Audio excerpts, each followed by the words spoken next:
हमारी चिंता ये है कि सारे के सारे जो बॉर्डर्स खुले हुए हैं पीओके के साथ में, जहाँ से पाकिस्तान ने उनको लॉन्च करा, पाकिस्तान आर्मी कोई परवाह नहीं है। अगर आपको देश चलाना है तो इन लोगों की परवाह मत करिए। गवर्नर साहब बड़ा अच्छा काम कर रहे हैं, बड़ी मेहनत कर रहे हैं, भाग दौड़ कर रहे हैं, लेकिन जिम्मेदारी ये तो उन्हीं की पड़ती है ना। एक दूसरे से ऐसे दोषारोपण करने से लाभ नहीं है। सिचुएशन तो चिंताजनक है, पर उससे पहले हमारा हार्दिक हम संवेदन व्यक्त करते हैं अपने शहीदों की तरफ। हमारे मेजर साहब जो गए हैं, और ये हमारे लिए चिंताजनक है, और हमारे बहादुर जवान शहीद हुए हैं। पर चिंता जताने से एक चीज़ है और चिंता को दूर करने के कदम उठाना दूसरी चीज़ है। क्या है प्रॉब्लम चिंता हमारी चिंता ये है कि सारे के सारे जो बॉर्डर्स खुले हुए हैं पीओके के साथ में, जहाँ से पाकिस्तान ने उनको लॉन्च करा, पाकिस्तान आर्मी, गवर्नमेंट नहीं, पाकिस्तान की पब्लिक नहीं, वो कश्मीर का मुद्दा ही नहीं चाहते, वो भारत से खुला बॉर्डर चाहते हैं, फैलसूफी चाहते हैं। आर्मी क्योंकि उनकी अहमियत चैलेंज होती है, इसलिए वो ये मुद्दा जारी रखना चाहते हैं और इन्फिल्ट्रेट करा रहे हैं टेररिस्ट को। वो आ रहे हैं कश्मीर के अंदर, भारत का अंग, और वहाँ से उनको स्लीपर सेल्स, उनका बोर्डिंग लॉजिंग, उनका खाना पीना और एम्युनिशन सप्लाई, मॉनिटरी सप्लाई सब कुछ देती है। Director general police mister swan ने और अपना पूरा का पूरा व्याख्यान दिया है, जब टेलीविज़न उनकी स्टेटमेंट अवेलेबल है कि कौन सी पॉलिटिकल पार्टी जो थी वो टेररिस्ट की मदद कर रही थी, और जो पुलिस ऑफिसर टेररिस्ट के खिलाफ एक्ट करते थे उनको जेल में डाला जाता था। किस तरीके से उन्होंने टेररिज्म को फैलाया, स्लीपर सेल्स की बात करी उन्होंने।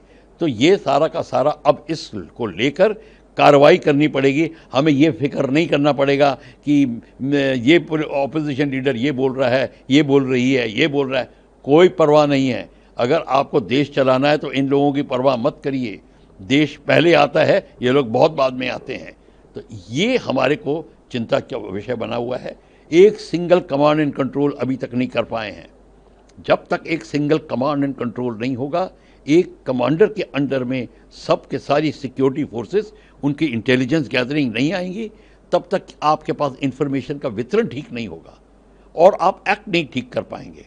और फिर आपकी जितने कमांडर है, अगर वो सारी की सारी एजेंसीज जो सिक्योरिटी फोर्सेस अलग अलग कमांडर के अंदर में होंगी, तो आप एक रथ के अंदर जो 5 घोड़े लगाए हैं और हर एक उनका अलग अलग घोड़ों को ले जा रहा है, और 5 सारथी बैठाओ और 5 घोड़े लगाओ, फिर आप देखिए क्या होगा।